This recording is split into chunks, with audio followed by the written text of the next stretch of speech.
Shalom, Bapak Ibu yang terkasih di dalam Tuhan, salam sejahtera, salam jumpa lagi, puji Tuhan. Kembali kita disegarkan oleh firman Tuhan, karena firman Tuhan itu akan menegur, mengajar, memberi nasihat bagi setiap kita yang percaya. Puji Tuhan. Hendaknya kita mempunyai hati seorang murid yang siap diajar. Puji Tuhan Bapak Ibu. Hari ini tema kita adalah agar kita tidak salah paham dengan Tuhan. Agar kita tidak salah paham dengan Tuhan. Sebelum saya berkhotbah lebih mendalam, kita berdoa terlebih dahulu. Terpujilah namamu, Allah Bapa yang kami kenal, di dalam nama Tuhan Yesus yang kami sembah, kami mengucap syukur. Jikalau hari ini kembali kami bisa mendengar firman-Mu untuk memulihkan keadaan kondisi kami, menegur, mengajar kondisi keadaan kami, sehingga kami tetap setia di dalam kebenaran Tuhan Yesus Kristus. Kami mengucap syukur atas semuanya, sebab Tuhan Yesus Kristus adalah Tuhan Allah yang baik, di dalam nama Yesus. Kami sudah berdoa dan mengucap syukur, haleluya, amin. Puji Tuhan, Bapak Ibu yang terkasih dalam Tuhan, hari ini tema khotbah saya adalah agar kita tidak salah paham dengan Tuhan. Saudara, banyak umat Tuhan kondisinya sedang terjadi salah paham dengan Tuhan. Jadi sebetulnya memang, saudaraku, tidak ada manusia yang mau menderita. Dan penderitaan itu adalah tidak nyaman. Penderitaan itu tidak enak. Penderitaan itu sangat menyakitkan, Bapak Ibu. Nah, di dalam kondisi seperti itu, mulailah saudaraku curiga kepada Tuhan. Di mana Tuhan yang berkuasa, di mana Tuhan yang peduli, di mana Tuhan yang Immanuel, di mana Tuhan yang aku sembah kok sepertinya membiarkan aku dalam kondisi seperti itu. Nah, ini sudah mulai muncul salah paham. Dan perlu Bapak Ibu pahami, kondisi ini bukan hanya dialami jemaat biasa, tetapi juga oleh jemaat atau oleh hamba-hamba Tuhan, saudaraku. Saya banyak mendengar hal sedemikian rupa, keluhan dari hamba Tuhan yang kondisinya sakit, yang kondisinya mengalami penderitaan, yang akhirnya saudaraku kecewa dengan Tuhan. Nah, ini tidak boleh terjadi atas kita. Kita harus memperbaiki kesalahpahaman terhadap Tuhan ini dengan memahami hal-hal yang dari Tuhan, dengan memahami tindakan-tindakan Tuhan, dengan memahami apa maunya Tuhan. Tatkala kita paham dengan kondisi apa maunya Tuhan, apa tindakan Tuhan, percayalah Bapak Ibu, kita tidak pernah seumur hidup salah paham dengan Tuhan. Saya juga pernah sakit, tetapi saya tidak pernah kecewa dengan Tuhan. Saya tidak pernah curiga dengan Tuhan. Iya toh, karena saudaraku, kita harus percaya pemeliharaan Tuhan itu sempurna. Nah, ada hal-hal yang kita harus pahami tentang Tuhan, Bapak Ibu, supaya kita tidak salah paham dengan Tuhan, tidak curiga dengan Tuhan, bahkan memunculkan nilai kemurtatan, saudaraku. Iya kan? Bagaimana tidak murtad? Tatkala menderita sakit penyakit, muncullah pertanyaan, Pak Pendeta, sepertinya Tuhan sudah meninggalkan saya, sepertinya Tuhan sudah tidak peduli dengan saya. Nah, itu bahasa murtad, Bapak Ibu. Bahasa yang mana bisa didengar oleh iblis dan dibakal bahan menggocok kamu. Nah, itu perlu Bapak Ibu hati-hati. Nah, yang pertama saudaraku, agar kita tidak salah paham dengan Tuhan, kita harus memahami tindakan Tuhan. Kita harus memahami tindakan Tuhan. Sekali lagi saya bicara, kita harus memahami tindakan Tuhan. Di Galatia 6 ayat 1 sampai 10, Galatia 6 1 sampai 10, saudara-saudara, kalaupun seorang kedapatan melakukan suatu pelanggaran, maka kamu yang rohani harus memimpin orang itu ke jalan yang benar dalam roh lemah lembut, sambil menjaga dirimu supaya kamu juga jangan kena pencobaan. Bertolong-tolonglah menanggung bebanmu, demikianlah kamu memenuhi hukum Kristus. Sebab kalau seorang menyangka bahwa ia berarti, padahal ia sama sekali tidak berarti, ia menipu dirinya sendiri. Baiklah, tiap-tiap orang menguji pekerjaannya sendiri, maka ia boleh bermegah melihat keadaannya sendiri dan bukan melihat keadaan orang lain. Sebab tiap-tiap orang akan memikul tanggungannya sendiri, dan baiklah dia yang menerima pengajaran dalam firman membagikan segala sesuatu yang ada padanya dengan orang yang memberikan pengajaran itu. Jangan sesat, Allah tidak membiarkan dirinya dipermainkan. Karena apa yang ditabur orang, itu juga yang akan dituainya. Sebab barang siapa menabur dalam dagingnya, ia akan menuai kebinasaan dari dagingnya. Tetapi barang siapa menabur dalam roh, ia akan menuai hidup yang kekal dari roh itu. Janganlah kita jemu-jemu berbuat baik, karena apabila sudah datang waktunya, kita akan menuai. Jika kita tidak menjadi lemah, karena itu selama masih ada kesempatan bagi kita, marilah kita berbuat baik kepada semua orang, tetapi terutama kepada kawan-kawan kita seiman. Saudaraku, panjang lebar firman ini jelas mengatakan, olahlah rohanimu sedemikian rupa, jangan merasa engkau kuat, jangan merasa engkau hebat, jangan merasa engkau sombong. Dengan demikian, saudaraku, tetap kita ada dalam kerendahan hati dan tetap kita mengandalkan Tuhan dan tidak untuk coba mempermainkan Tuhan. Makanya jelas di sini, saudaraku, dikatakan jangan sesat. Allah tidak bisa dipermainkan. Allah tidak mau dipermainkan dirinya. Apa yang ditabur orang, itu yang dituai. Itu kita harus paham, Bapak Ibu. Tatkala engkau tidak paham soal tindakan Tuhan, engkau tidak paham soal nilai Tuhan, berbahaya bagi diri kita, Bapak Ibu. Banyak orang Kristen mempermainkan Tuhan sedemikian rupa dan menganggap Tuhan tidak ada. Itu berbahaya. Tatkala kena hukuman, kok yang disalahkan Tuhan. Ini tidak ada kewaspadaan, Bapak Ibu. Jadi kerohanian kita sesungguhnya harus diolah sedemikian rupa, harus dimanage sedemikian rupa untuk hati-hati dalam hal ini. Dan untuk kita mengerti akan nilai-nilai yang Tuhan akan lakukan tatkala kita berdosa, Bapak Ibu. Tidak ada dosa yang dibiarkan oleh Tuhan. Upah dosa adalah maut. Jadi saudaraku harus paham. Banyak orang Kristen kondisinya tidak paham dalam hal ini. Begitu dia kena dalam hal penderitaan, menyalahkan Tuhan, menyalahkan kiri kanan. Ini fatal, saudaraku. Pada akhirnya tidak memunculkan nilai pertobatan, tidak memunculkan nilai pengertian, tidak memunculkan nilai kesabaran, tidak memunculkan nilai-nilai ketekunan, dan tidak memunculkan nilai kerendahan hati. Malah memunculkan nilai kekecewaan, memunculkan nilai kesombongan, memunculkan nilai kemurtatan. Itu yang terjadi. Itu yang sering saya hadapi jemaat yang semacam ini. Mereka nggak paham. Mereka menderita oleh karena kelakuannya yang jahat. Mereka pikir mereka kebal hukum. Mereka pikir mereka sudah dapat anugerah. Wah, ini kacau, Bapak Ibu. Makanya, saudaraku, sebetulnya di dalam orang dunia saja ada karma. Kalau di kita ada tabur tuai, Bapak Ibu. Ini camkan baik-baik. Itu bentuk tindakan Tuhan. Bentuk nasihat Tuhan agar pribadi Tuhan jangan kita permainkan. Pribadi ilahi harus kita jaga, harus kita permuliakan. Harus benar-benar, saudaraku, kita tunduk kepadanya, taat kepadanya, setia kepadanya. Bukan untuk malah dipermainkan. Berani sekali, seringkali saya melihat jemaat Tuhan bikin dosa. Bahkan lebih konyolnya, dia tidak lagi tahu bahwa itu dosa. Nah, jadi menjadi Kristen lebih konyol, menjadi Kristen lebih parah, Bapak Ibu.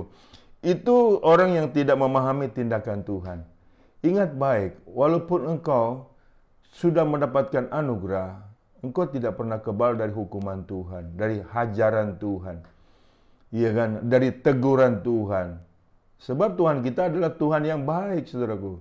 Yang mengarahkan setiap kita untuk tetap respect dengan pribadinya, respect dengan kuasanya, respect dengan kemuliaannya, respect dengan kebenarannya, respect dengan maha kuasanya. Jadi sekali lagi saya bicara, jangan main-main dengan Tuhan. dengan cara engkau berbuat dosa, engkau pikir tidak apa-apa. Ingat baik, kita semuanya harus paham dengan tindakan Tuhan. Ada amin Bapak Ibu? Harusnya ada amin. Sebab firman ini benar-benar menyegarkan kita agar kita itu dicelikan mata rohani kita yang mungkin selama ini tertidur. Yang kedua, saudaraku, kita harus memahami rancangan Tuhan. Kita harus memahami rancangan Tuhan. Yeremia 29 ayat 11 sampai 14. Sebab aku ini mengetahui rancangan-rancangan apa yang ada padaku mengenai kamu. Demikianlah firman Tuhan, yaitu rancangan damai sejahtera dan bukan rancangan kecelakaan, untuk memberikan kepadamu hari depan yang penuh harapan. Dan apabila kamu berseru dan datang untuk berdoa kepadaku, maka aku akan mendengarkan kamu. Apabila kamu mencari aku, kamu akan menemukan aku. Apabila kamu menanyakan aku dengan segenap hati, aku akan memberi kamu menemukan aku. Aku akan memberi kamu menemukan aku, demikianlah firman Tuhan, dan aku akan memulihkan keadaanmu dan akan mengumpulkan kamu dari antara segala bangsa dan dari segala tempat kemana kamu telah kuceraikan. Demikianlah firman Tuhan, dan aku akan mengembalikan kamu ke tempat yang dari mana aku telah membuang kamu. Puji Tuhan. Tatkala kita memahami rancangan Tuhan, bukan rancangan kecelakaan Bapak Ibu, disitulah kita tahu kesetiaan Tuhan, tahu kuasa Tuhan, tahu benar-benar kepedulian Tuhan. Nah, makanya tatkala engkau menderita, engkau enggak bilang aja haleluya, ucap syukur dalam segala hal. Ini penting bagi kita pahami. Jangan gentar, jangan takut, jangan kecewa, jangan menyimpang. Ya, kalau engkau tahu bahwa ada rancangan Tuhan yang begitu luar biasa, bukan rancangan kecelakaan, tapi rancangan yang damai sejahtera. Kita pegang kuat firman itu, kita beriman di situ. Saudara, Tuhan ini Tuhan yang baik, Tuhan ini Tuhan yang maha kasih. Iya kan? Nah, tatkala kita memahami rancangan Tuhan yang penuh damai sejahtera, di situ kita enggak kecewa Bapak Ibu. Tuhan akan memulihkan kita. Ini janjinya, ini firman-Nya. Dia kan saudaraku, Tuhan akan sungguh-sungguh saudaraku memelihara kita, melindungi kita. Iya kan? Di Injil Lukas dikatakan, rambut di kepalamu semua terhitung jumlahnya. Jadi saudaraku, harus kita memahami rancangan Tuhan, rancangan yang penuh damai sejahtera. Yesaya 55 ayat 6 sampai 12. Carilah Tuhan selama ia berkenan ditemui, berserulah kepadanya selama ia dekat. Baiklah orang fasik meninggalkan jalannya dan orang jahat meninggalkan rancangannya. Baiklah ia kembali kepada Tuhan, maka dia akan mengasihaninya dan kepada Allah kita. Sebab ia memberi pengampunan dengan limpahnya. Sebab rancanganku bukanlah rancanganmu dan jalanmu bukanlah jalanku. Demikianlah firman Tuhan. Seperti tingginya langit dari bumi, demikianlah tingginya jalanku dari jalanmu dan rancanganku dari rancanganmu. Sebab seperti hujan dan salju turun dari langit dan tidak kembali ke situ, melainkan mengairi bumi, membuatnya subur dan menumbuhkan tumbuh-tumbuhan, memberikan benih kepada penabur dan roti kepada orang yang mau makan. Demikianlah firmanku yang keluar dari mulutku, ia tidak akan kembali kepadaku dengan sia-sia, tetapi ia akan melaksanakan apa yang kukendaki dan akan berhasil dalam apa yang kusuruh kepadanya. Puji Tuhan. Ya kan saudaraku, rancanganmu bukan rancanganku. Kalau kita tahu rancangan Tuhan, saudaraku, amin saja dalam setiap apa yang kita alami. Sebab semuanya itu menjadi baik dan itu adalah untuk kemuliaan Tuhan. Untuk kemuliaan Tuhan. Saudaraku, bicara penderitaan, saudaraku tidak usah heran. Ya kan? Tidak usah heran Bapak Ibu. Jadi kita enggak usah takut, enggak usah khawatir. Kita ada di dalam genggaman Tuhan. Bahkan hidup adalah Kristus, mati adalah keuntungan, saudaraku. Jadi di sini jelas, kalau kita paham tentang rancangan Tuhan, kita harus tetap setia kepada Tuhan kita Yesus Kristus, tidak menyimpang. Kecuali kita menyimpang, kita ke dukun, percaya ramalan, percaya roh-roh nenek moyang yang sudah mati, itu lain perkara Bapak Ibu. Kalaupun kita kondisinya ke situ, cepat-cepat minta ampun. Allah itu setia dan adil Bapak Ibu. Walaupun dosamu merah seperti karmiji, Allah buat putih seperti salju. Dia dengan limpahnya akan mengampuni engkau sebelum terlambat. Sebelum hukuman itu tiba. Makanya hari ini kita mendengar kabar baik. Jangan lagi kita melakukan penyimpangan iman. Tetap bertahan di dalam Tuhan Yesus seberat apapun penderitaan. Jangan kecewa.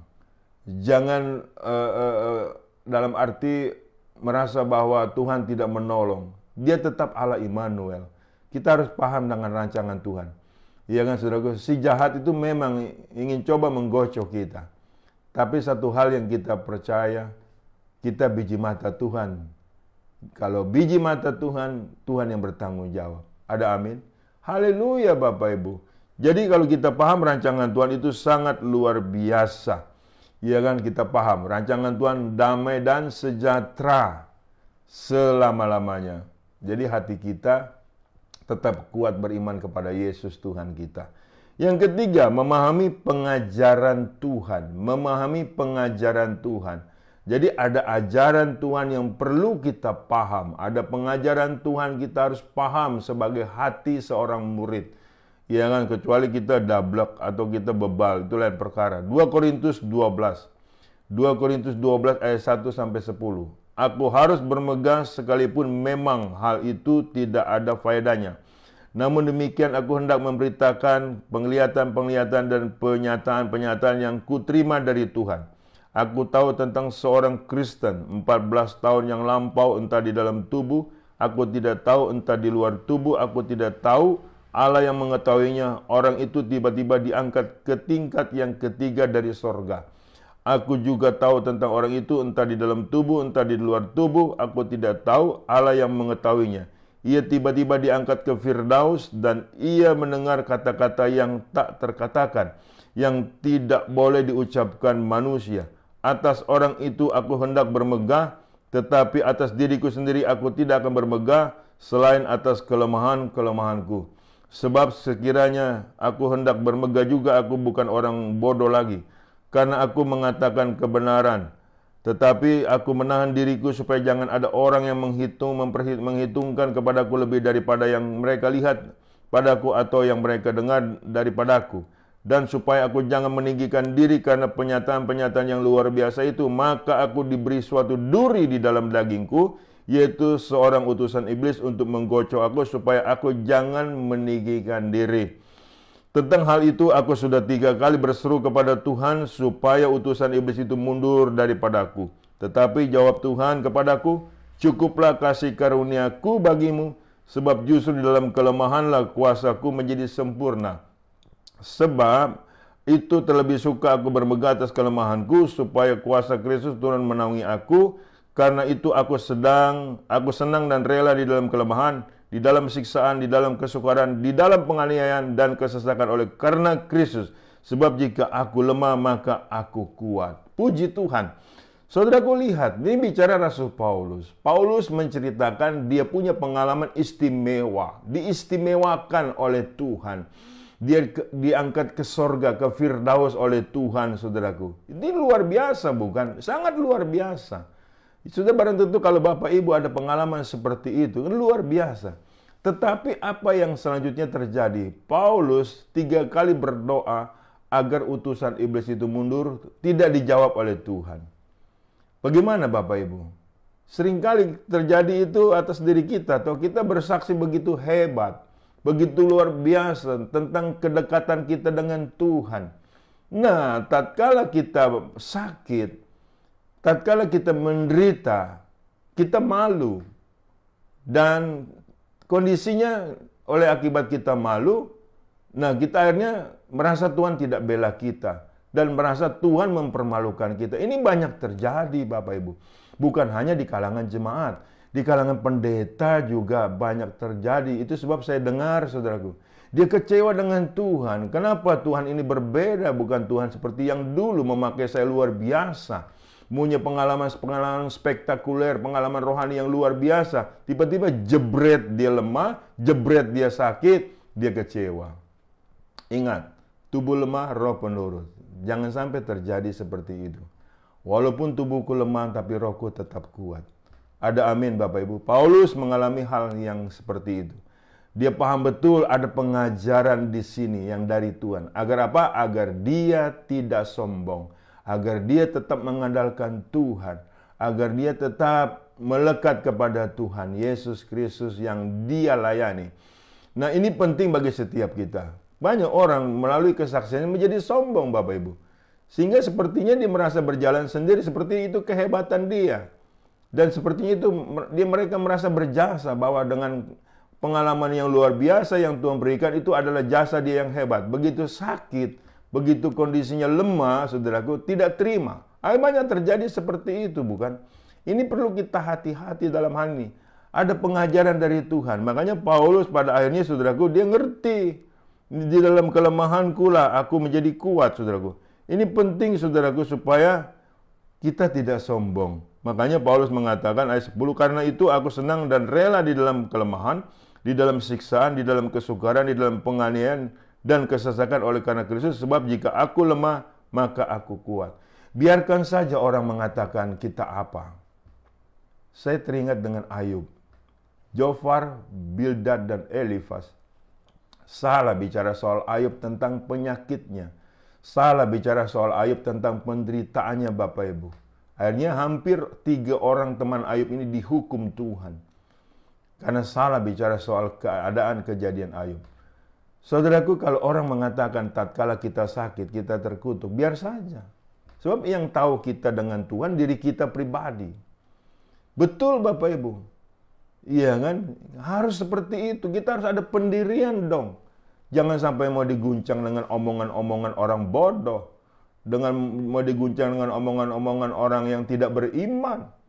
Kita tetap kuat. Apapun yang terjadi, Tuhan Yesus itu tetap baik. Ada amin, Bapak Ibu. Katakan itu kepada dirimu.